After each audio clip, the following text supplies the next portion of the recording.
Kapatid, okay pa po ba tayo? God is good. And all the time. Tanong yung taga Myanmar. God is good pa ba sa taga Myanmar? God is good pa rin, no? Taga Thailand. Sino may taga Thailand po ba rito? Mukhang taga Thailand. Mukhang taga Myanmar. Wala rin, ano? Okay, anyway. Kapatid, kahapon ba na isang araw? Lumindol po doon ng 7.7 magnitude. At nung lumitaw po yung diferensya ng nangyari sa Myanmar, 17 million people ang affected ngayon sa Myanmar, mga kapatid. Sabi mo, may bigas ka pa ba dyan? Sa Myanmar, parang ang hirap. Patuloy kayo, mga kapatid.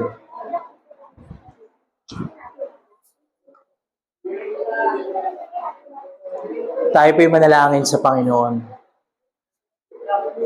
Tayo po tayo.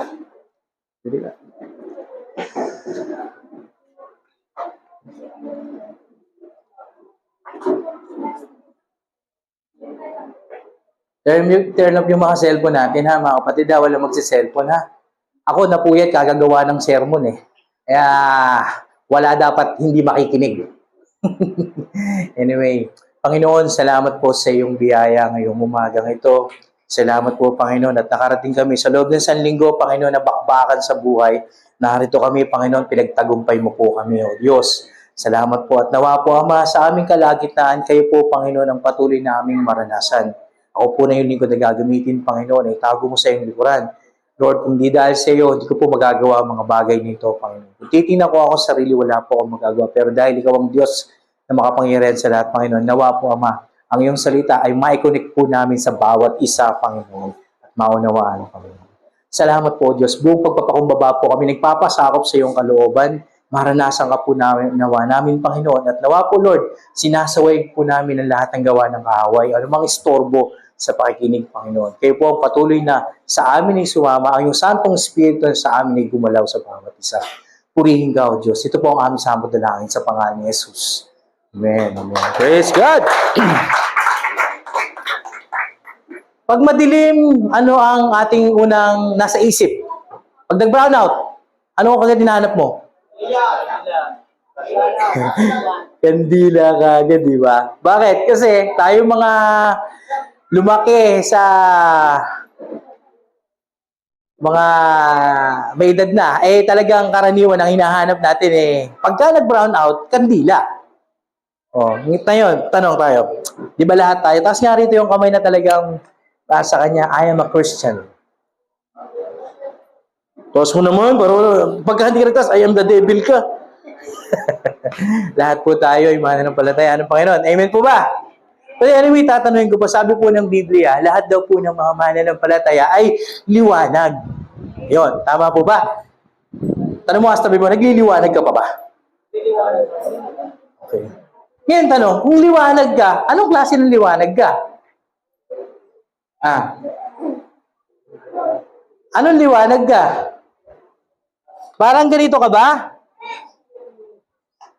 Nakahiram ako ng lighter doon sa Nagyoyosi.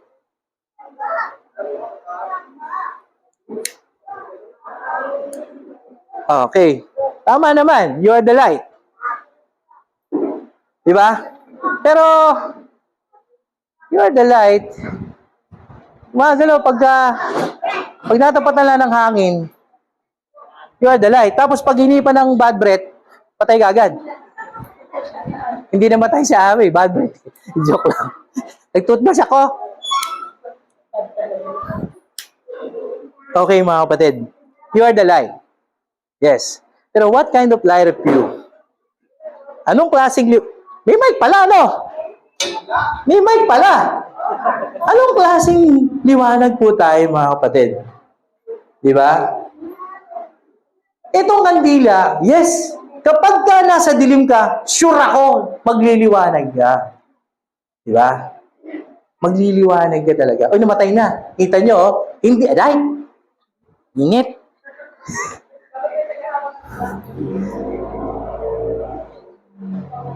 Natawa. Sure ako mga kapatid, makikita yung liwanag. Di ba? Kaya lang, itong kandila, konting hangin lang, namamatay. Di ba? Right? But how about this?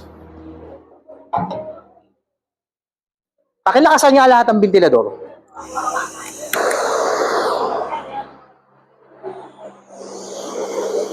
Pakihipan mo nga. Tingnan ko, di ka kumain na may ribbon sa nguso. Kumain ka na may ribbon sa nguso bago yan. Ito kahit ang gawin ko.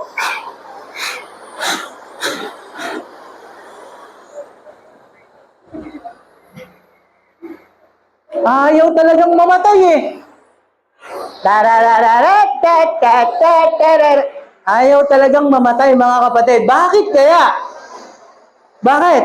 Unlike dito sa kandila, isang ganun ko lang, patay ka agad eh. Nahingahan lang eh. Pero ito, kahit bad breath ka rito, dito mamamatay eh. Bakit kaya? Malakas! Ano ba, Kuya Gang? Oh, pati naman may chaleco mo. Suot mo. Painit daw. Oh. Ah? Continuous yung apoy. Ano ba? Ano ba? Matatag? Ano ba? Ano ba? Pressure daw. Pressure. Okay. May pressure. Ito, ang tawag dito ay butane. Butane gas. Flammable butane gas. Why? Ito, it consists 2.9 PSI o per square inch na pressure o 2.2 bars. So, kaya siya nagliliyab na ganyan kasi merong pressure sa ilalim. So, yun ang tutulak na kahit patayin mo yan, hindi yan mamamatay, pre. Naintindihan po ba natin? Meron na sa ilalim, may pressure. Eto, tanong kapatid, ano application sa buhay po natin? Bago tayo pumunta sa ating teksto. Sa ano ka mga kapatid? Anong klaseng liwanag tayo? Kapag ka dumadaan tayo sa mga hamon ng buhay, namamatay ba lagi yung kandila? Kandila nga ba o butane gas? Flammable. Kasi flammable yan eh. Hindi na siya may tuturing na simple fire, but flammable. Iba yung flammable sa simple fire. Simple fire, pwede mong tsindihan. Pero ito iba. It consists pressure. Bilang mga mananampalataya, mga kapatid, bilang mga mananampalataya, hindi ka po pwede na magliyab o maging flammable o maging fire ka everyday kung walang pressure na nararanasan. See? Ang tao ayaw ng pressure. Pressure ako! Pressure ba ginagawa mo? Nakatanga lang. Nape-pressure, walang ginagawa. Yan. Good morning po, Nay. Okay po. Maraming tao ayaw ng pressure. Bakit? Hirap nga naman ang pressure eh. Pressure ako. Ang daming bayarin. Ang dami paano na.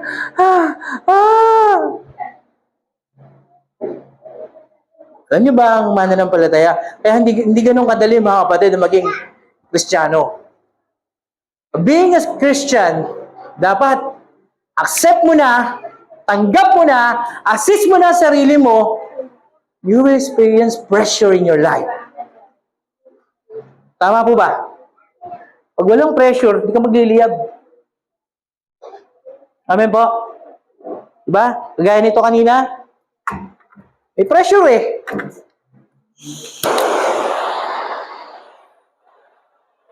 Dito mamamatay basta-basta. Kasi merong per square inch na nagtutulak sa kanya. But how about this? Diliwanag ka man. Pero, konting sindi lang, mamamaya, maya mamatay na. Diba?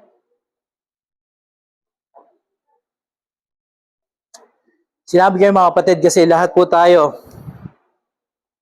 dumadaan po sa hamon ng buhay. Tama po. Lahat po tayo may mga challenges sa ating mga buhay. So we need to understand Kailangan maunawaan po natin. O kailangan ma-assess natin ang sarili natin na bilang mga children of light, we need to go pass through the pressure in life. Amen? Sayin po natin ang ating teksto. Okay? Nakikita niyo po ba?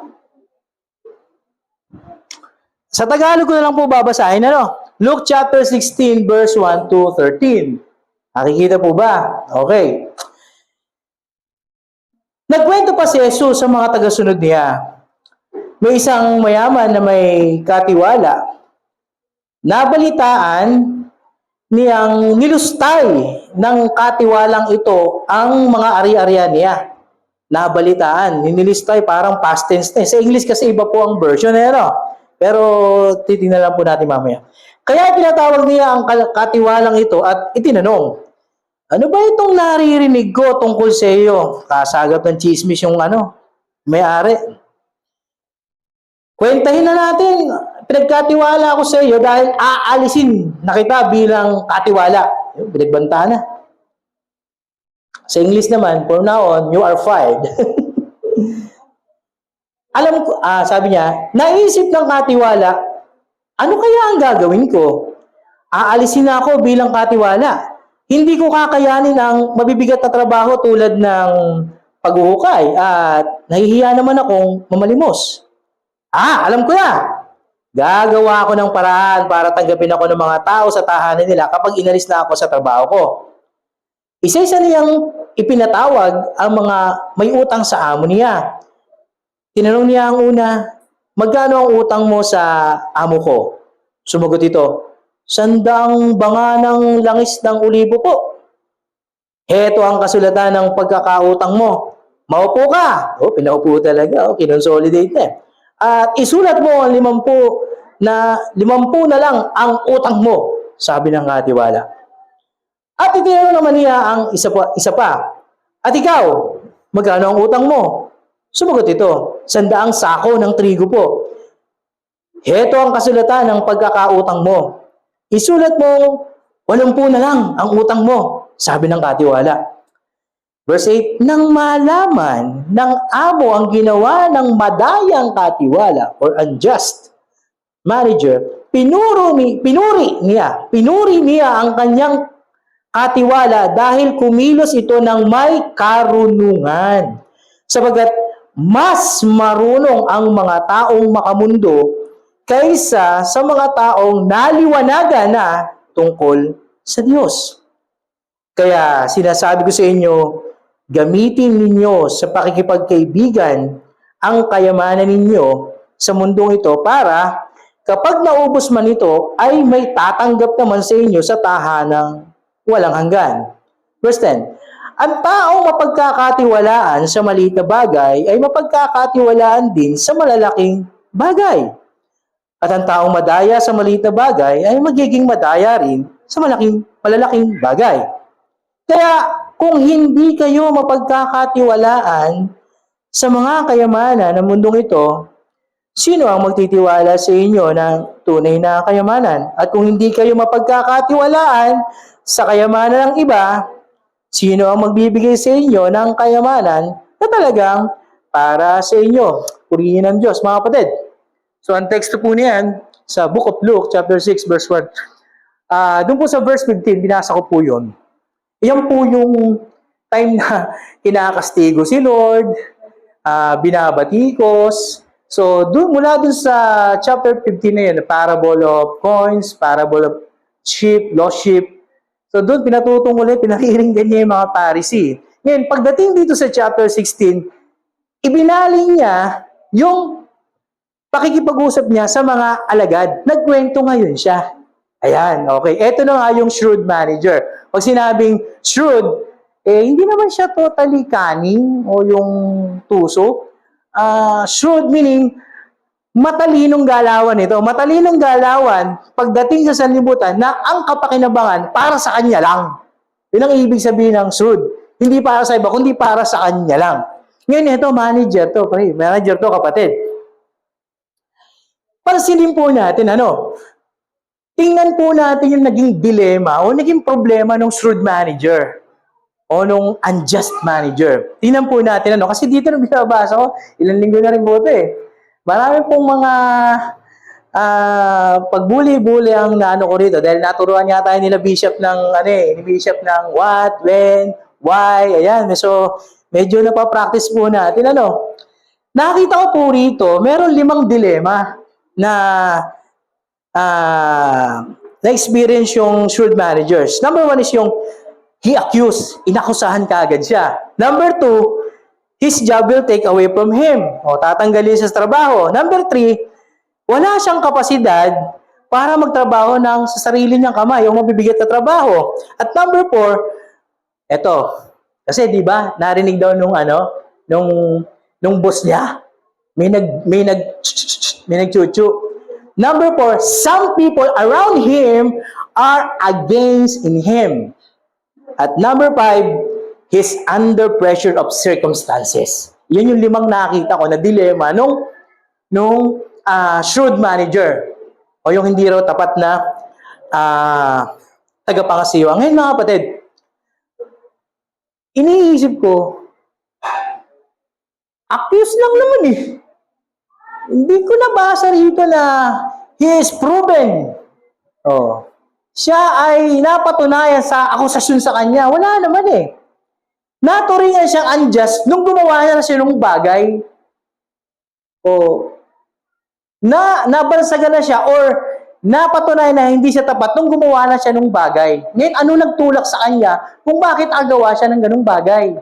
Number 1 nga, yung inakusahan siya eh.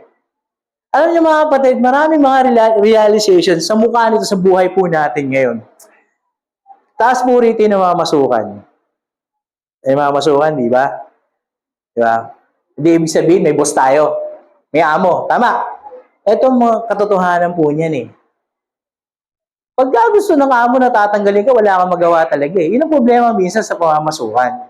Ha? Hindi ko sabing maling mamasukan ha. At sa kanila, hindi lahat ng amo may ganitong klase ng amo na masabihan lang ng kapwa katrabaho nun, nakikinig ka agad. Tapos, hindi mo lang siya nang alang, yung kanyang manager, talaga bang ginagawa niya to? Antimano agad, nagtatanggalin niya na agad eh. Wala mo lang due process. So, ano nangyari? Ano ginawa manager? So, nagkaroon siya ng pressure. At teka muna, hindi ako marunong tatanggalin na ako ng boss ko. Tapos, hindi naman ako makapagtatrabaho ng mabigat. Hindi na ako pwedeng mamalimos. So, nakaisip, alam ko na, manager Kasi siyempre, hindi pa naman kinukuha sa kanya yung account, di ba? So, ibig sabihin, may kapangyarihan pa siya doon sa kanyang account na yon. So, pwede niyang widu-widuhin yon. Isang mukha din ito mga kapatid, maaaring totoo din naman yung sumbong. Di ba? Kasi sabi ng Bible, walang lihim na di nabubunyag. Isang punto rin, isang mukha rin, di ba? Pwede rin namang totoo yun. Pero ang realidad nito, pag talaga namamasukan ka, tag-ayaw ka na ng abo mo, ka na. Kaya magnegosyo ka na lang. Wala magpapalis pero hindi ganun kadali. Ang point lang naman na ito mga kapatid, hindi naman ibig sabihin lalayas ka agad sa trabaho mo. Pinakikita lang natin dito yung dalawang mukha ng katotohanan. No?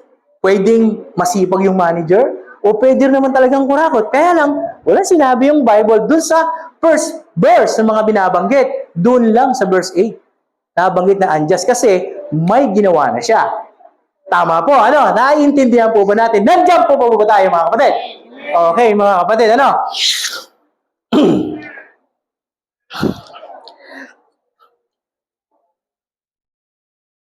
Yung dilemma po nung shrewd manager, kuminsan po lahat tayo nakakaranas ng ganun.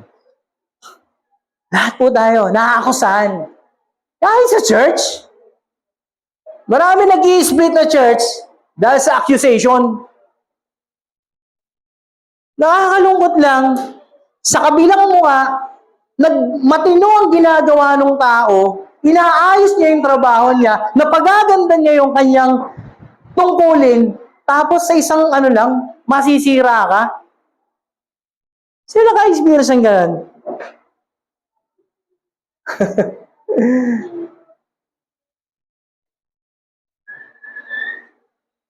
Yung alam mo, nagtsatsaga ka, pinagaganda mo yung work mo. Kasi ang trabaho po ng manager, hindi biro yan, mga kapatid. Siya nag-iisip ng strategy. Siya nag-iisip ng kung paano i-execute to, kung paano gagawin to, at kung paano niya maipupush pataas yung kanyang mga tao. See? Hindi ko, walang manager na walang tao. Kaya manager yan, may pinangangasiwaan, may pinangungunahan. Eh, hindi madali yun. Kaya ang isang manager, mga kapatid, hindi ganun kadali. Di ba kayo, Raymark? Oh, manager to eh. Maintenance manager yan eh. Yung mga tauhan niya, puro maulit eh. Puro matatanda. Oh. Kaya lang, napasusunod niya. Light of the world eh. Di ba? So, hindi ganun kadali. Hindi ganun kadali mag-manage. So, tinitingnan ko yung part na yun. Sabi ko, baka, siguro matino naman to eh. Yun, sa akin lang ha. Oh. May mga situation kasi sa buhay natin kahit nagsisikap ka, gumagawa ka ng tama, hindi maiiwasan merong gagawa sa'yo ng mali. Kasi nga, ano prinsipyo? You cannot please everybody. Yeah. Dobi naman, isang daang ginawa kong tama, hindi mo nakita yung mali lang nakita mo? Di ba ganun tayo? Kahit 1,000 tama na yan, ang nakikita mo lang mali, pag nagkamali ka, to yari ito. Ow! Oh. Eh, yung dilema ng fraud manager, sa paligid niya, mga kapwa hiring manager, sa iba-iba sigurong department, baka naiinggit. Nai-insecure. Oh. Kasi alam niyo ba yung debtor dyan, yung mga mangungutang dyan, hindi basta-basta pipitsuging mangungutang yun. Hindi siya pipitsuging negosyante. Tingnan niyo mga kapatid. Medyo may computation akong ginawa dito eh. Konti lang naman. Sana tama. Okay. So yung unang debtor o yung unang mangungutang, eh may utang na 800 gallon of olive oil. Oh, 800 gallon olive oil. Ngayon mga kapatid, sa panahon po natin ngayon, yung 800 gallon of olive oil is equivalent to 3,000 liters of oil. 3,000 litro. So, ibig sabihin, napakarami nun. So, yung umutang na yun, hindi basta-basta pipitsuging maglalangis. Hindi. Mayaman talaga. Yung kliyente na yun na nadampot ng third manager na inakusahan nila, malupit na, mabangis na kliyente. Oo, magaling. Oo, talagang mayaman, may kaya. Eh, magkano ba ang 3,000 liters ng olive oil? Dinignan ko kasi sa internet. Magkano ba ang per liter? Yun. Per liter ng oil. So, ang price per liter ng oil is approximately $27. Yung olive oil yun hindi yung basta lang is olive oil. So, $27 sa dollars. Kasi tinignan ko how much the per liter of oil in Israel, nakalagay doon $27. Yun ang ano nila, olive oil. Okay. In peso, 1,549 pesos ang per liter. I-times mo sa 3,000 liter, magkano yun mga kapatid? 1,549 liter times 3,000 is 4,647,000. Mga kapatid, yung umutang na debtor, yung mangutang na yon, yung negosyante na yon, 4 million ang halaga. Yung kliyente nila. So, ibig sabihin, hindi biro yung kinuha. Malaking negosyante. And yung isa naman, 100 sack of trigo, yung wheat. So, tinignan ko rin. Siguro sa peso convert natin, nagkakahalaga po ng 91,200 pesos. So, ibig sabihin, yung mga kliyente ng third manager, talagang ano. So, iniisip kong mabuti, siguro ako magaling tong manager. Kasi kung pipitsugin to, hindi to makakakuha ng ganito kalalaking kliyente. So, ibig sabihin, magaling. Ngayon, kaya iniisip ko, baka ako nakakainggitan lang to. No, may ganong pwedeng may ganong senaryo. O pwede rin naman talagang gumagawa talaga ng sablay. Ayan. So, kayo na bahala mag-interpret kung ano gusto nyo. Okay, ano? So, yun yung mga dilema nung assured manager. Tapos yun nga, wala siyang kapasidad na gumalaw. So, talagang medyo mahirap eh. Siyempre naman, sanay ka sa ballpen lang eh. Tapos ang putis mo, pangit ba? Di ba? Ang ganda yun, di ba? Tapos ang suit mo, ang ganda, di ba? Tapos bigla kang maghuhukay ng puso negro. Ba, hindi ganun kadali yun. Oh. Then, ayun nga, nagkaroon siya ng pressure.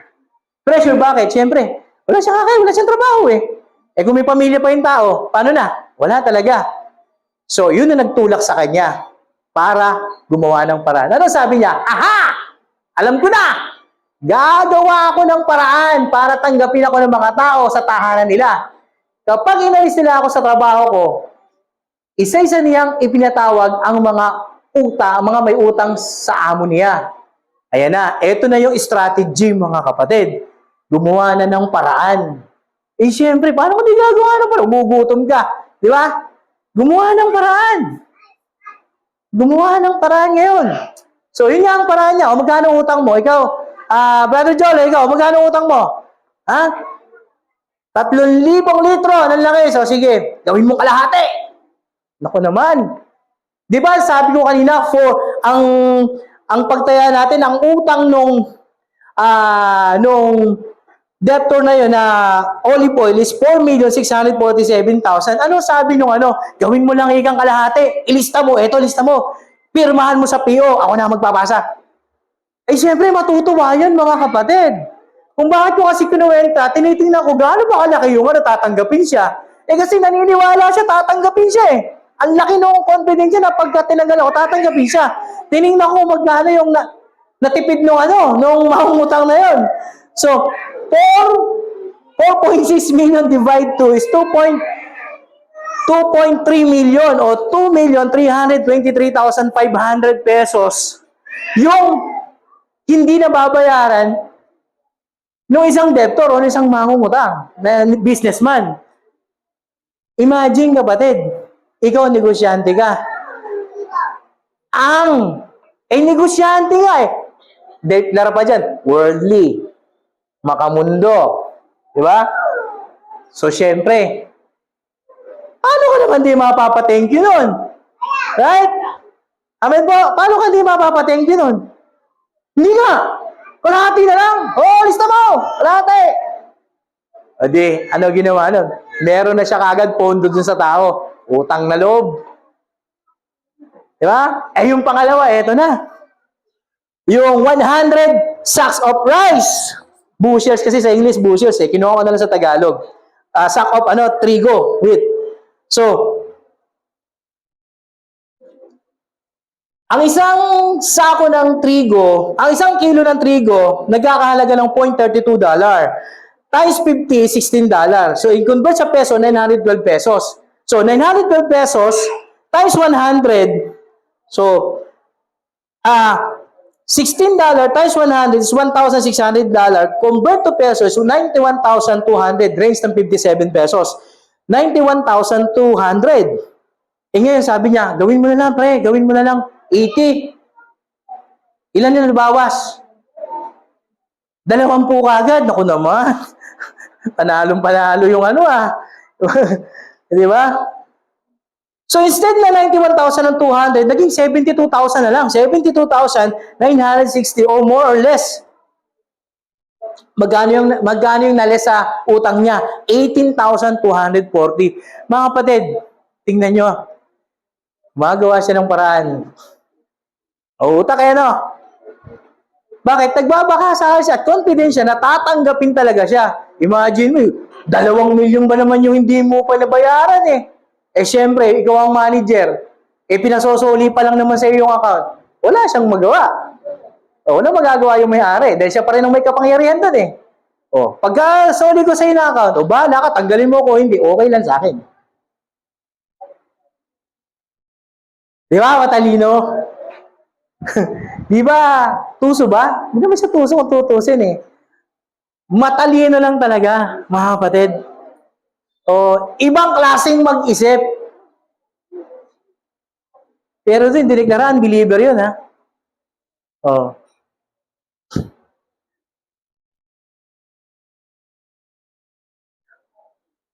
Luke chapter 16 verse 8, ang sabi ron, tingnan nyo.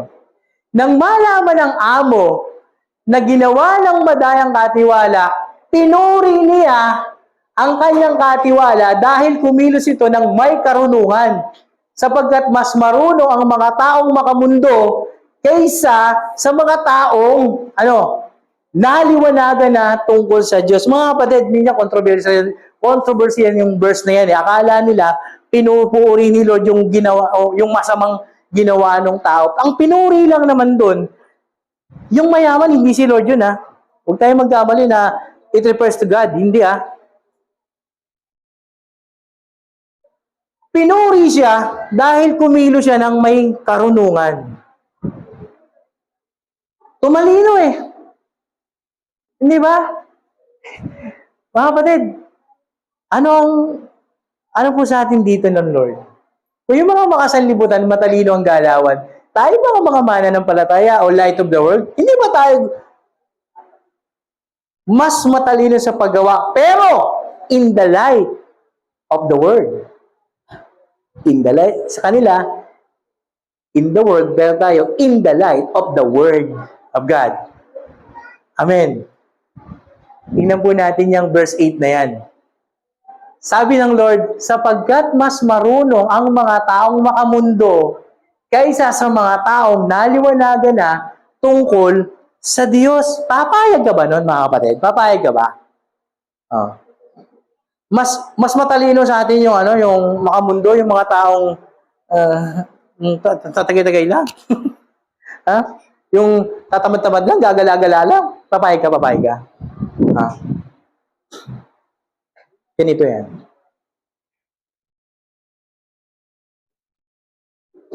Ininterpret ni Barnes yung dinefine niya yung children of this world. Tingnan nyo. Sabi ni Barnes, the children of this world are those who are devoted to this world. Take note, devoted to this world. O dito lang talaga sa devotion niya, dito sa mundo lang. Who live for this world only.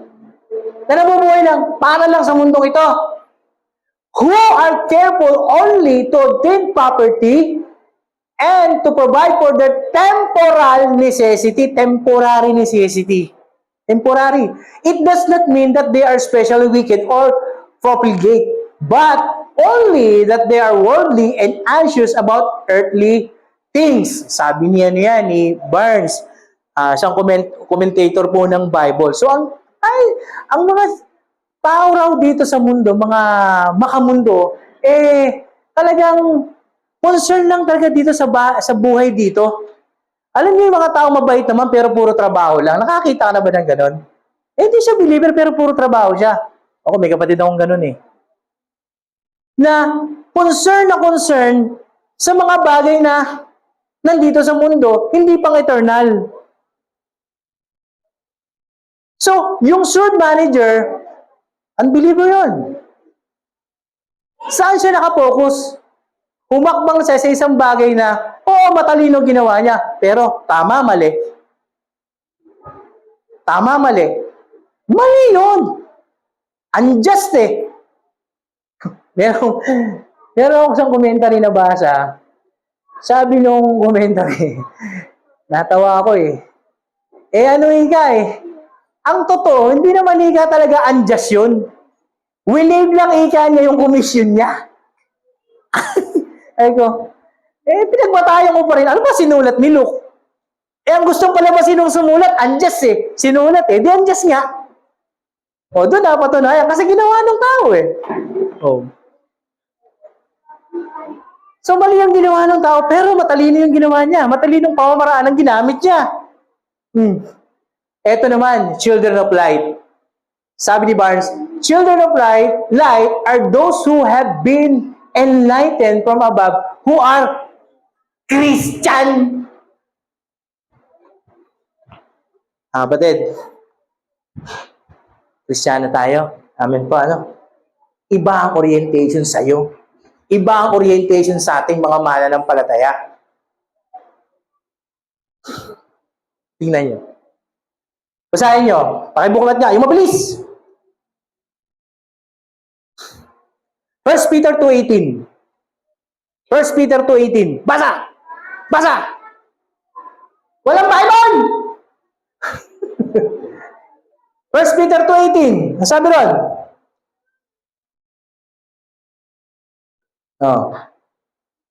Ako na mabasa. Oh. 1 Peter, unang Pedro, 2:18. Basa, Ate Dulce. Mga alipin, magpasakop kayo sa inyong mga amo at igalang ninyo sila. Hindi lamang ang mababait at mapagbigay, kundi pati ang malulupit. See? Yan ang orientation sa mga mananampalataya, mga kapatid. Oh. Kaya, sinabi ng Panginoon, mas magaling gumawa ang ang mga makamundo. Bakit? Yung utak nila, nakaset lang dito sa mundo. Pero tayo, sinasalang-alang pa natin yung Panginoon sa buhay natin. Kasi anong utos? 1 Peter 2, sabi ni Pedro. Hindi ba? Ano sabi ni Pedro? Igalang ninyo ang yung mga apo, hindi lang yung mababait, pati masasama. Hala nga, ganun ba kadali yun? O, di ba? Tawa si Kuya Alex. O, di ba Kuya Remark, ganun ba kadali yun? Tsak masasagot mo Pero mga kapatid, yun ang utos sa atin. Yun ang orientation sa atin, mga believers. Kasi bakit? Tayo kasi, sinasalang-alang pa natin si Kristo. Selfless tayo. Sinasantabi natin yung sarili natin. Denial ourselves sometimes being a Christian. Di ba? Bilang mga mananampalataya, sinasantabi mo sarili mo. Nahihiya kang gumawa ng bagay na ganito. I praise to Kuya Gang. Kuya Gang, glory to God, Tabang mataba talaga yung tuwang-tuwa ako napakataba ng pinabasa sa akin ni Kuya Emer yung message ng amo ni Kuya Gang. Kasi nakapagtrabaho siya doon kay Idreng. Oo. Alam niyo ba tuwa yung amo niya dyan sa kanya? At hinayang na hinayang. Pero mabait pa rin pinayagan pa rin siya. Puri-puri po yung ginawa ni Kuya Gang doon sa pinanggalingan niya. Napakaganda ng performance niya. Sana kung sakali man ikaw magka-problema uli sa pinasukan, bumalik siya rito, tatanggapin kaagad namin siya. Panapakan niya po natin yung Panginoon sa buhay ni Kuya Gang. Mga kapatid, alam niyo ba ginagawa ni Kuya Gang? Napakabigat po. Yung po mga kasama niya, namamahinga na siya, baba pa rin ang baba ng plasticware. Kahit plastic yun, ang bibigat nun, ang lalaki, malalaki pa sa kanya Pero hindi siya nagpapahinga hanggat hindi tapos yung trabaho. Yung mga kasama niya, palibasa, matagal na doon, palibasa, sanay na doon, palibasa, hindi mananampalataya, namamahinga, pagkayarin 3 buhat. Pero siya tuloy-tuloy, napagmasdan, kapatid. Nakita yung liwanag ng mga supervisor. Nakatingin ganyan, Sino yun? Iba ata yun. Ba't parang may utak yun? See? It's glory to God. Parangalan ang dapat parangalan, sabi ng Biblia. Pero ang glory to God pa rin. So I say this, mga kapatid, bilang mga mananampalataya, huwag kang umano sa sanlibutan. Huwag kang masyadong padadaig dito. Romans chapter 12, sabi ron. Pakibasa po ulit. Romans chapter 12, verse 21. Romans 12:21, ano sabi ron? Sino makakita? Basa. Romans chapter 12, verse 21. Romans chapter 12, verse 21. Sino makakita? Taas ang kamay. Romans chapter 12, verse 21. Okay. Nakita na? Nakita mo na dito, Jose? Romans chapter 12, verse 21. Okay. Basa. Huwag kayo magpadaig sa masama, kundi daigin ninyo ng mabuti ang masama. Yun. Amen. Huwag kang padaig sa masama, daigin mo ng mabuti ang masama. Yun ang bilin sa ating mga mananampalataya, mga kapatid. Kaya ba? Kaya po ba? Huwag kang padaig sa masama, daigin mo ng mabuti ang masama. Napakasarap mamahinga dun sa gilid. Lalo na wala yung boss, wala yung bisor. Di ba? Wala si architect. Nandun, nasa meeting. Nagpipreach si architect. Pahinga muna tayo. Di ba? Ito na mga kapatid, because you are children of light, ito orientation natin. Yes, hindi madali. Hindi madali yun. Pero kailangan po natin gawin. Kasi naliwanagan ka na eh. Amen po. Sana yung dignidad mo kung may baba dahil lang sa kapirasong pahinga. Sa kapirasong pera. Amen po.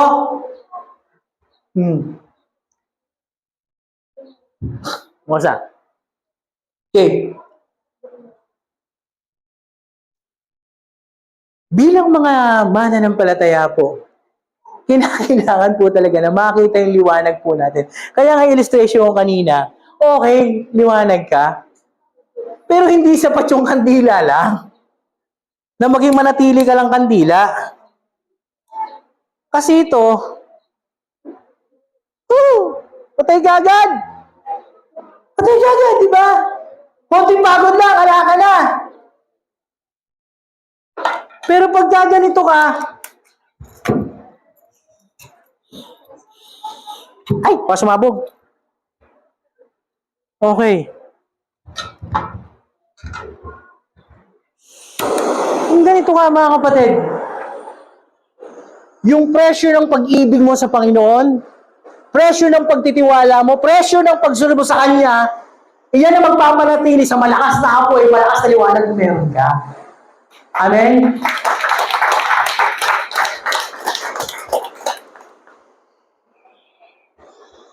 Mamatay ka! See? Yun po, Panginoon. Yun po ang nais ng makita ng Panginoon sa atin. Kumusta?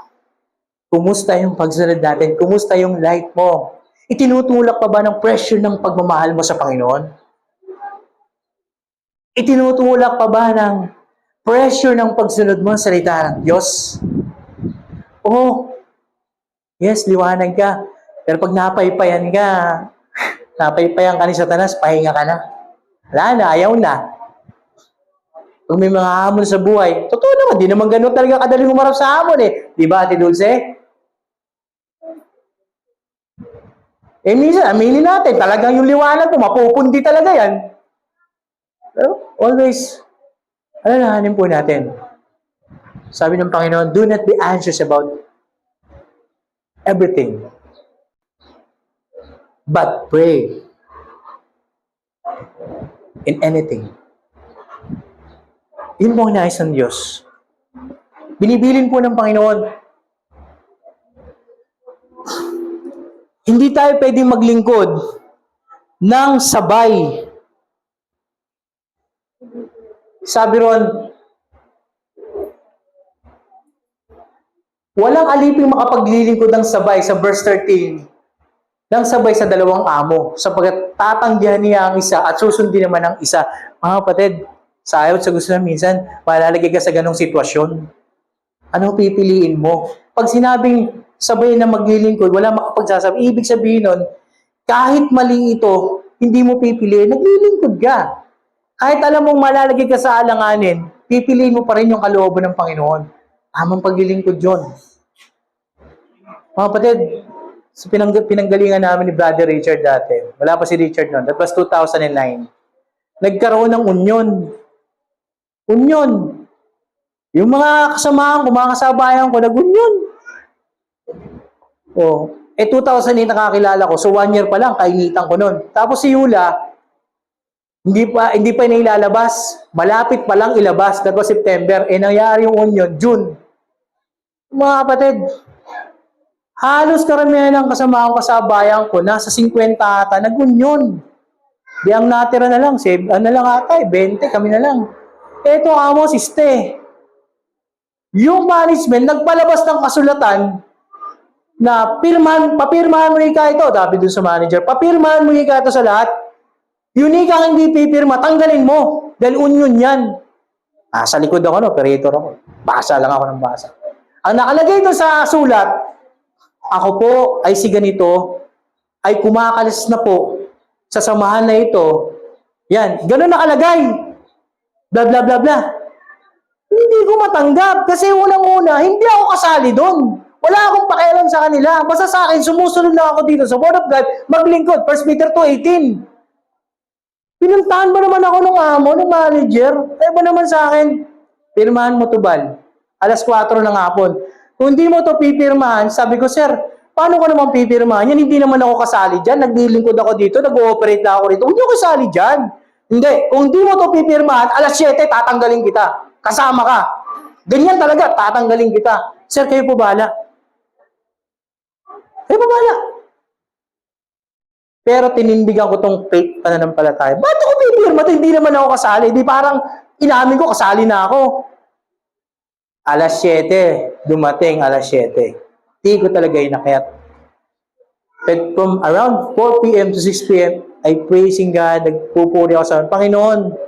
Sabi ko, kung hanggang dito na lang po ako, salamat. Mga anak po si Mrs. ko, di ko alam kung saan nakakukuha. Magkano lang ba sweldo na sugpuan? Umalis ako, 350 lang inabot ko ron. Assistant, ano pa ako dun ha? Ay, hindi pala assistant.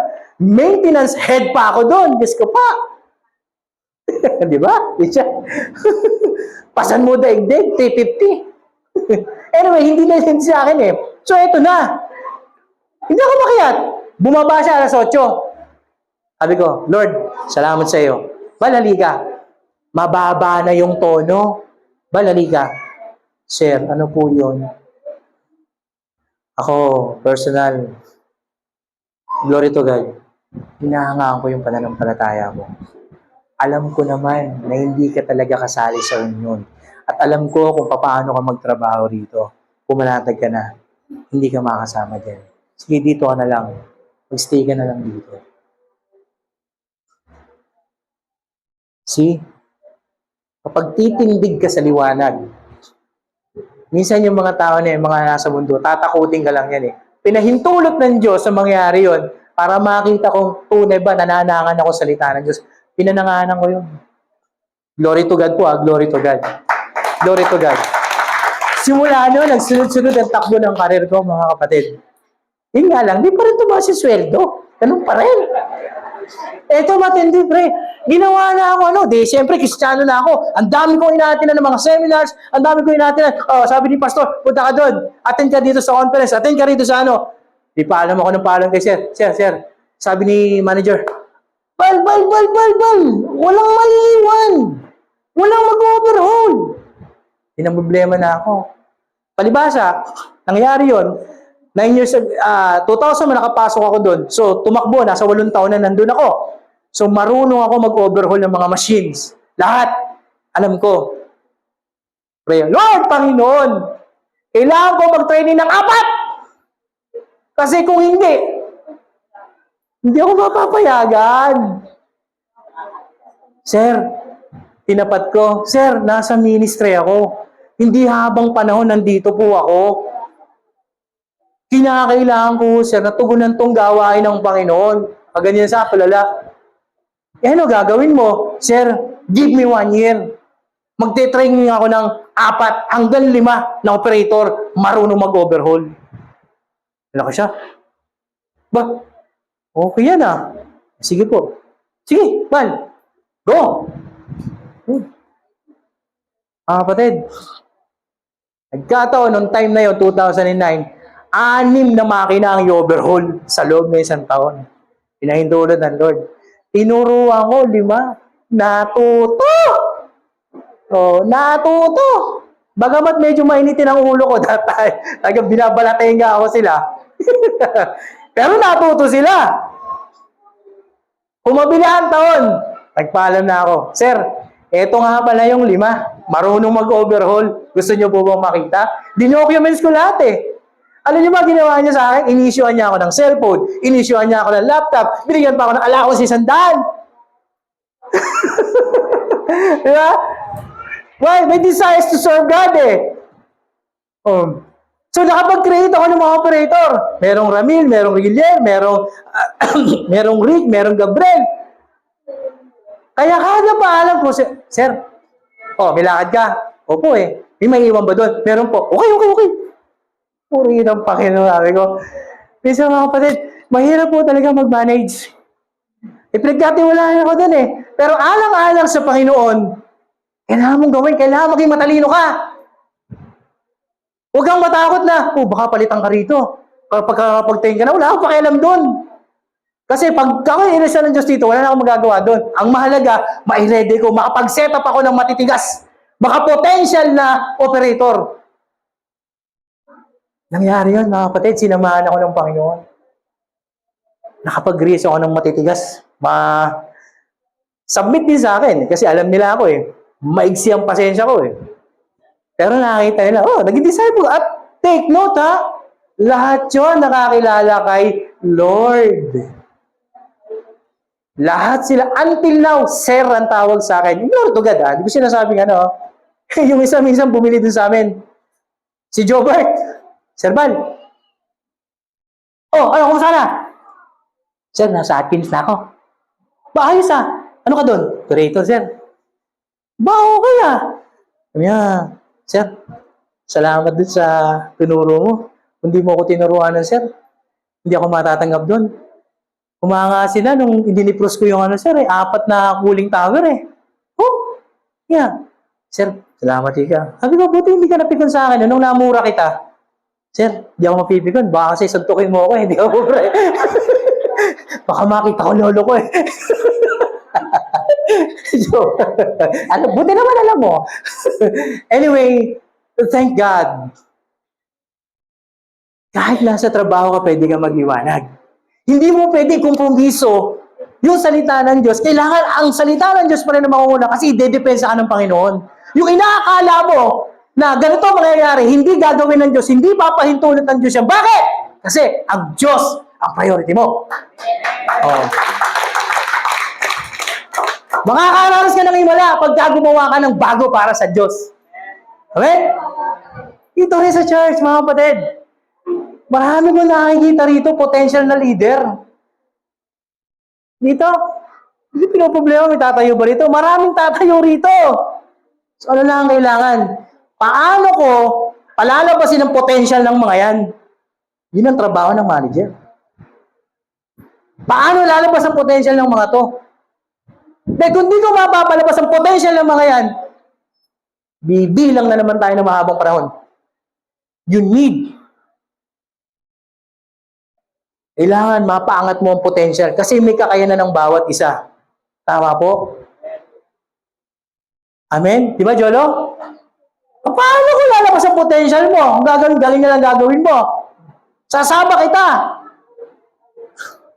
Sabi ni Sir, Bal, paano gagawin mo? Pwede na ba yun? Sir, pwede. I'll take the risk. Wala ako, nag-overhaul lahat.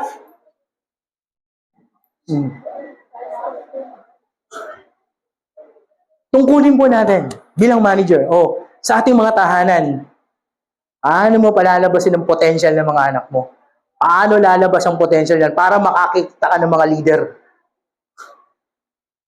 Nung tinraining ko yung 4 yung 5 na yon, nakakita ko yung kanilang mga weakness, nakita ko yung kanilang mga kakayanan. Naglitawan. Bakit? Pinagtiwalaan ko. What? Ano nangyari?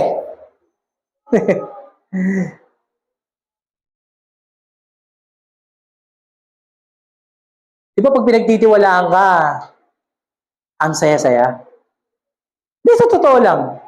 Kapag binigyan ka ng task, may tiwala sa akin to Di ba? Di ba? Meron tayong task, yung 2 na to, may task na to meron kaming lakad ng mga to meron kasing time gaganapin na, ano sabi ko kanina? Thanksgiving meal, no? So, yung 2 bata na to, tropa namin to nila Yula. Before magkakaroon tayo ng Thanksgiving meal dito para sa mga youth, mga bata. At itong 2 na to, di ba? Tayo nga muna kayo. Tayo muna. Yeah. Okay. Nag-commit. Bakit? Nakikita ko may potential Eh, hindi ko makikita yung potential nito kung hindi ko sasabak sa digmaan. Di ba? See? Eh kung kaya nakabulan dyan yan, anong makikita potential ko dyan? Nakanganga, ay, puro kinig. Isabak mo! Di ba? Oo. Ganun magpalabas ang potential ng tao. Sabak mo sa matinding digmaan. Kasi nandun ka eh.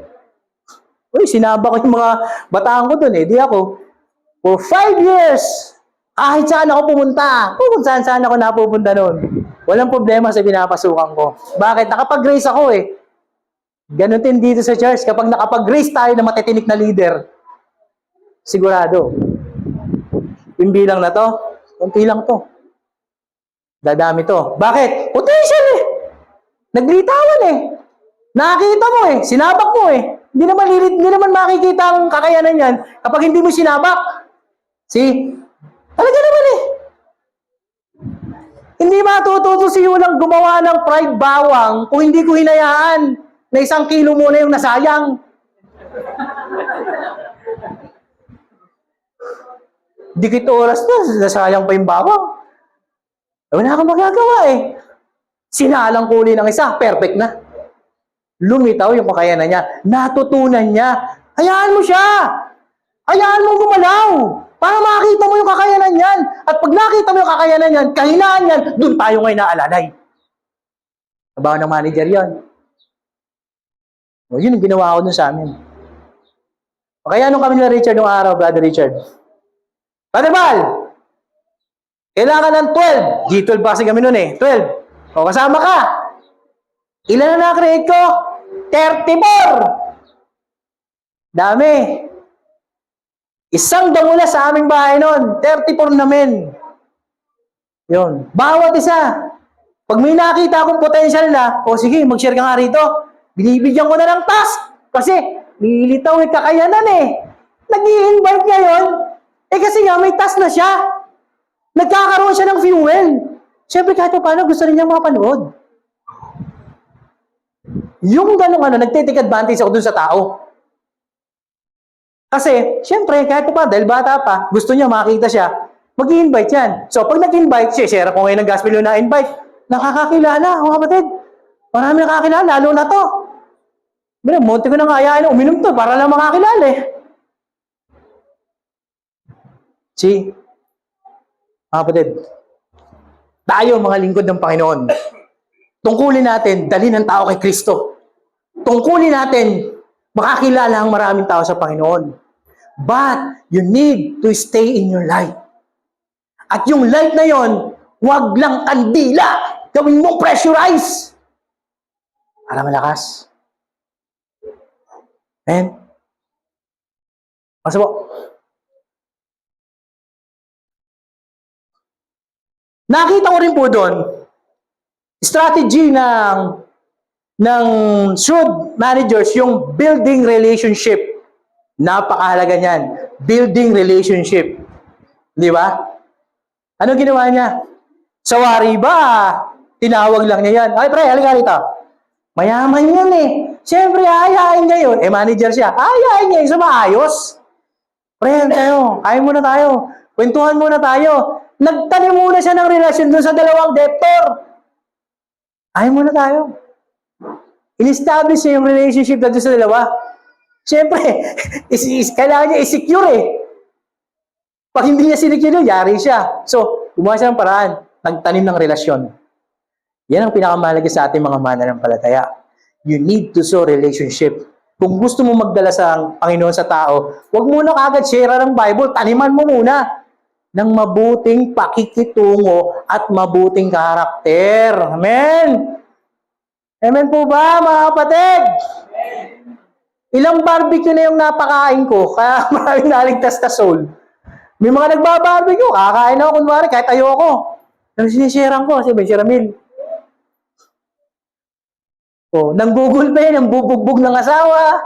Nakakita ko nung minsan, sinapak niya. Pero tsinaga ako. Kahit ayoko kumain ng isaw, dahil hindi naman masarap ang luto niya, bumibili pa rin ako.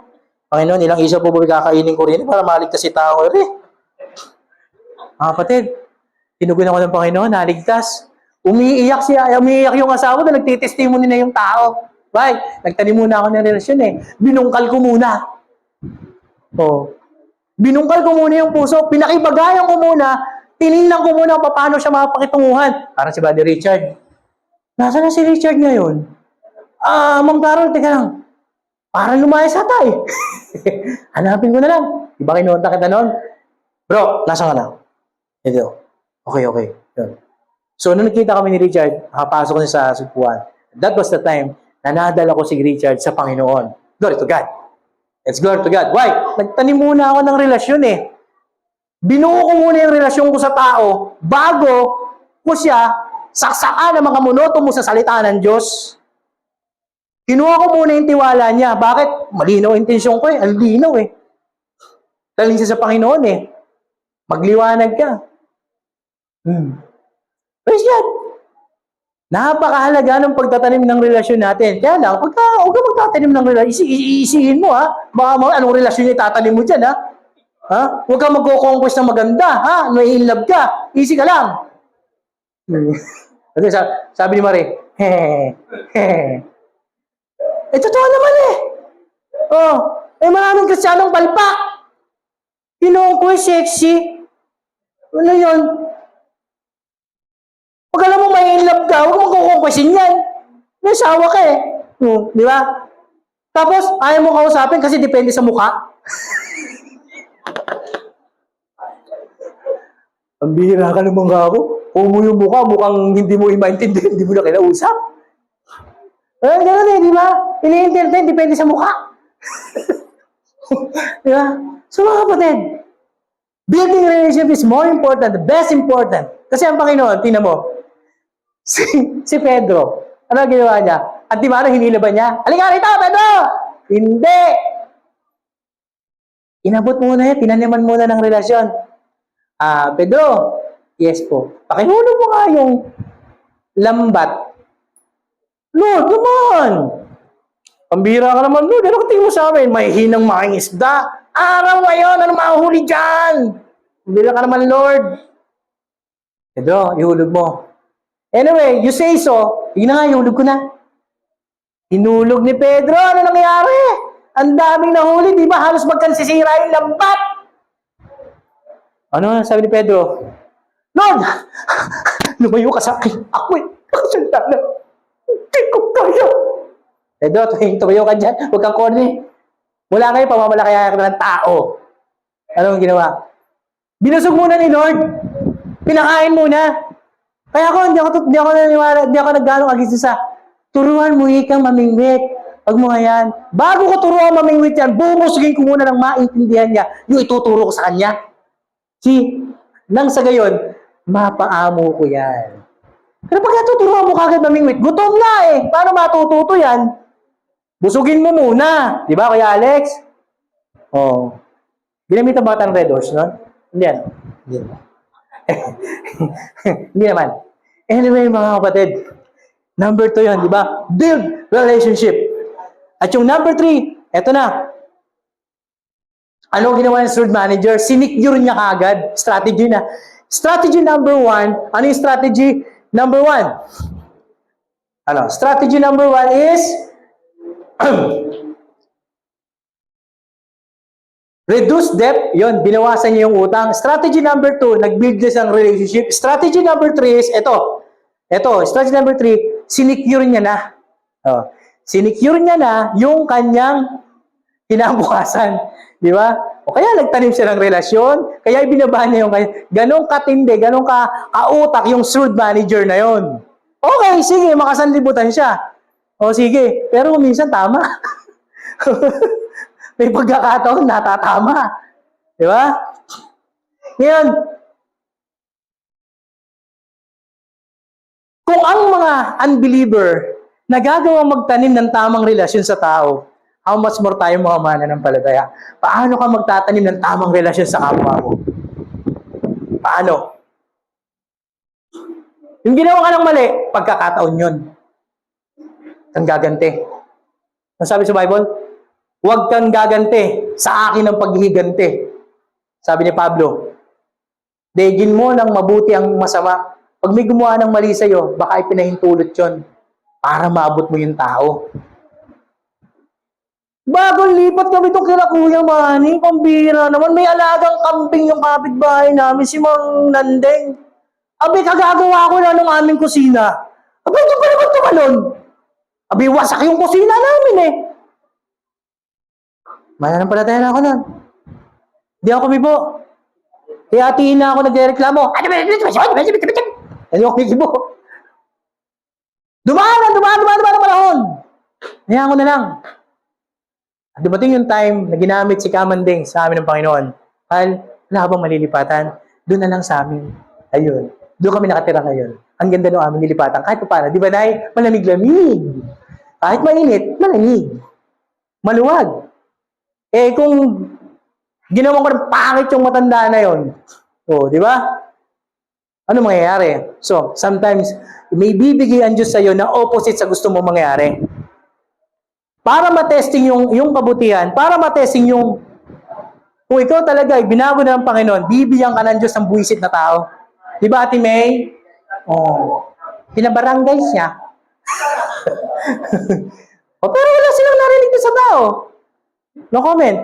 Then later, yun, tanim mo na yun. Yung hindi mo pagkado, hindi ka gumante, tanim mo na yun sa tao. Baka isang araw, May, pwede bang pag-pray mo ko? O, di ba? See? Hindi komot pangit ang sitwasyon, hindi na mapapakinabangan. Mapapakinabangan mo yan. Huwag ka lang munang kikibo. Huwag ka munang madaldal, huwag ka munang magpopopo sa FB. Pus ka ng pusi. Ha? Pagka may problema tayo, buhay mo, doon mo pinopos. Pag may problema ka sa kaibigan, pinopos mo agad sa FB. Yung mga personal mong buhay, huwag mo ipopos doon. Kasi ano sabi ni Atty. Anselmo? Ha? Magagamit siya. Pag na-screenshot yan, Atty. Ha? Magagamit yan, ebidensya, dudong. Oh, ikaw, nag-post ito, di ba? Pinariringgan mo ako, oh, tinan mo, oh. May kaso na yun. O kapag yung nakakakarang maliw, pwede ba tahimik nga lang? Pwede bang keep your mouth shut? Para ang Diyos makakilos. Para tayo lumago. Men, palapahan natin ang Panginoon. Ayun ha? Lesson. Anong matututunan po natin doon? Lesson sa manager. Think strategically. Yan. Pagka humarap ka sa problema, anong paraan? Huwag kang masyado kagad na, kasi about man ito kung tutusin eh. Pag humarap ka sa problema, isip ka agad, huwag kang muna kagad, huwag mo papayaralin muna yung emosyon. Isip ka muna, paganahin mo yung kukote mo. Teka muna. Gawa ka muna ng paraan. Luhod ka muna sa Diyos. Hingi ka ng gabay. Hingi ka ng word. Hingi ka ng dapat mong gawin. Think strategically. Ano yung ginawa nung sword manager? Is-strategize na, di ba? Alam ko na. Eto. Sure to. Strategy. Di ba? Next. Building relationship. O yan. Binanggit ko na kanina. Yan ang mga lessons na matutunan natin. Tapos, act with integrity. Kumilos tayo na may integridad. Yung integridad mo, wag mo ibababa. Kahit sa maliit na bagay, huwag mo ibaba. Kahit ba wala kang pera, ibig sabihin mo, gagawa ka na ng mali. Oh. Eh ngayon pa naman, ang mundo matatalino. Alam mo yung color game? Dati sa perya lang yun eh. Eh ngayon nasa online na. Di ba? Oh. Ang mga target kabataan, ang dami. May nakita pa ako Kristiyano nag-likes. Hi! Para naglalaro eh. Anyway, mga kapatid, ganyan katalino ang mundo. Oh, hindi naman illegal, di ba? Tanggap ng mundo. Pero ang tanong, dahil mananampalataya ka, tanggap ba ng Diyos? Hindi ba against yan sa pananampalataya mo, sa pagtitiwala mo sa Panginoon? Minsan, hindi ko mo tama. Hindi lahat ng tama. Minsan, yung mali, nagaan yung tama. At kapag yung mali, lagi mong ginagawa, nagiging tama na yan sa tingin mo. Dahil, wait mo na eh. Ano mo na inagabyadong tao rito? O, bakit? O, tama, nakakatulong pa ako. O, di ba? O, yan, di ba? Okay. Pero kumusta relasyon mo sa Panginoon? malapit na mapugnaw. Hindi ba? Pero maraming Kristiyano ganun eh. Wala tayo nalalagay minsan alang-alin. Ito sa LTO, yan sa paparehistro ako. Pumila ako. Okay, matagal na pumila. Yun namang motor kong dinala, bago naman, hindi naman siya luma. Palibasa, madalas na lang ako nakikita, nag-i-rehistro doon, nag-i-rehistro. Meron palang senaryo, may sisti pala. At meron silang kalakaran doon. Kapag madalas ka na nagdadala na ng kliyente doon, subject ka na for SOP. E di pinila ko, noon nagbigay na SOP. Bagsak sa opacity yung motor ko, 3 beses. Sabi ko dun sa isa, sabi ko, pre, bago yung motor Ba't naman ganon? Inaya ako sa isang tabi. Kuya Bal, SOP. Patay ka ako tayo dyan. Sila may control na lahat. Sila gumagawa kumukontrol nung computer. Paano gagawin mo? Sabi ko, baka po pwede na ayusin ko na lang. Ang hirap kasi. Mahirap naman ako lagi tayong ganyan. So, along the way, ayun. Kaya bawat dinadala ko motor, chinecheck ko muna. Well, anyway, mga kapatid, ang mundo ngayon talagang ibang klase. Iba ang galawan. Yan. Next, lesson number 4, be proactive.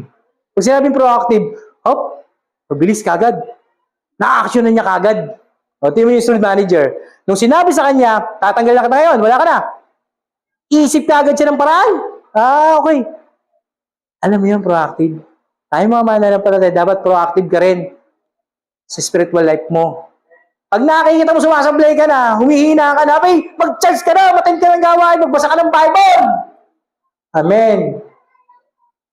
Huwag ka nang magpawarte-warte, huwag mo lang hintayin manghina ka, huwag mo lang hintayin lamunin ka ni Satanas o makagawa ka pa ng bagay na hindi mo gusto. Kung na-detect mo na medyo napapariwa kay Lord, gawa agad ng paraan, lapit ka agad sa Diyos. Amen po.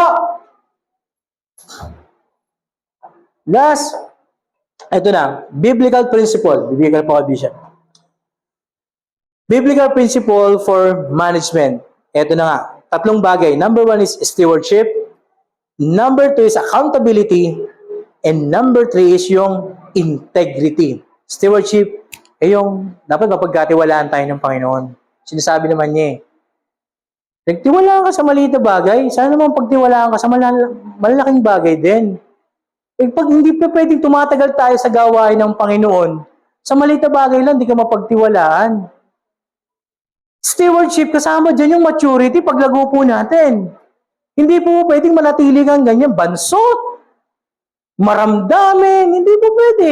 Paano tayo pagtitiwalaan ng Diyos ng malaking ministry? Paano tayo pagtitiwalaan ng Diyos ng mga tao na alagaan?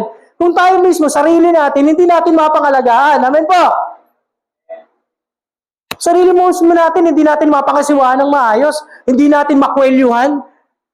Alam mo namang may gawain. Pag Martes, meron tayong rito, meron tayong discipleship. Saan ba manggagaling si Bishop? San Mateo Rizal, magkano krudo? 3,000. Balikan. Kaya kapatid, natutulong ka sa kanya yung benevolence. Talaga yan, nagtatabi na kami ni Ina dyan Pag dumadating ang Martes, nag-iisip ano kaya masarap na ulam nung napakagwapo nating Bishop, si Pop Daddy. Yun, iisip namin. Nagtatabi na kami, bakit? Lingkod ng Diyos yun Ano ba sabi sa Bible? Yung lingkod ng Panginoon, bahagi na niyo ng mga pagpapalang tinatamasan ninyo. Bakit? Nagtuturo yan, nagmamasala, gumagastos yan para dito, tapos dadatan dito, 2, 3, 4. Wow naman! Sino man di makasar nun? Kilayo-layo, tapos traffic pa sa Marilao. See? Mag-iarap po tayo. Mag-accountable po tayo. Amen po ba, mga kapatid? Saan po manggagaling yan? Ang layo po. Kami po, wala po kami, hindi po kami makain pera, mga kapatid. Sakto-sakto lang po kami. Pero alam nyo ba, tinuruan ko si Yula ng tamang Sabi ko, tuturuan kita ng benevolence. Every day, nagtatabi kami. 5 days a week, nagtatabi ka ng 20-20 every morning. Hindi lang nga 20 kung tutusin. Alam nyo po sa Vicente, marami mga matatandang gwardiya doon. In-execute ng mayor para magbantay sa mga bata. Ginagawa namin ni Yula, bumili ka ng 20 pandesal. Nagtitimpla kami ng kape. Kape. Sila naglalagay ng tubig, mainit pala yun. Bibigyan namin every morning. Doon. Kasi gusto ko maging accountable sa pamilya ko maturuan ko ng tama. Alam niyo ba? Glory to God, mga kapatid. Kinukwento doon sa mga principal doon, sa mga teacher doon, na yun ikang yung nanay, yung tatay, yung mag-ama, every morning po binibigyan kami ng kape sa tinapay. Oh. Si Yula, saksi? Kasi yung maliit na bagay, makapagbibigyan ng kasiyan. Bakit target ko? Dahil matatanda na yung kailangan ko ma-share na ebanghelyo. Alam niyo ba, napakabait niya yun sa akin.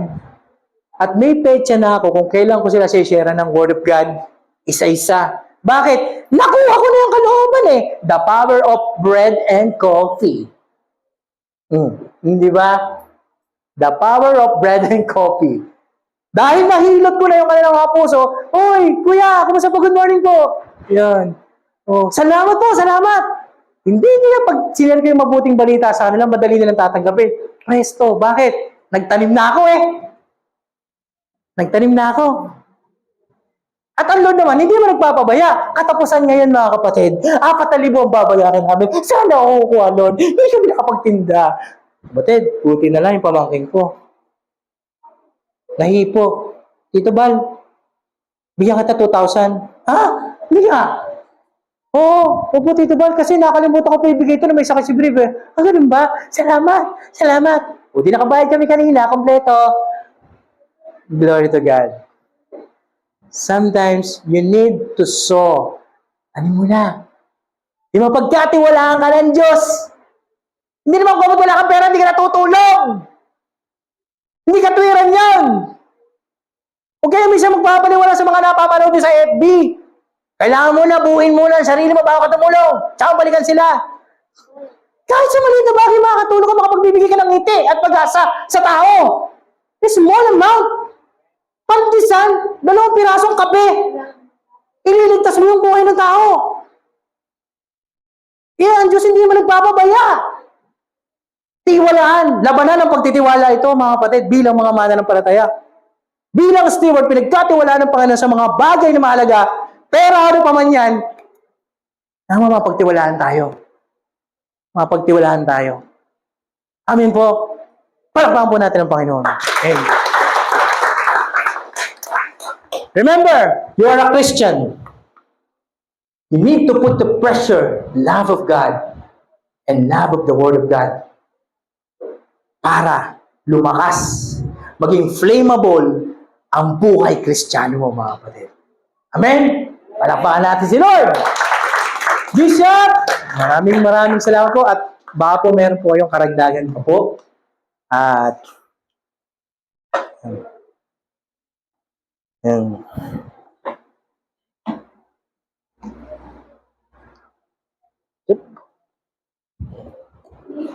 Connection po, hindi po ako dumadaan ng Marilaw. Hindi, natatopic siya. Mali lang. Ay, baka mapag-isipan Yun nga, kaya kinakala. Yeah. I need to be very transparent. As good manager, kailangan transparent, thinking,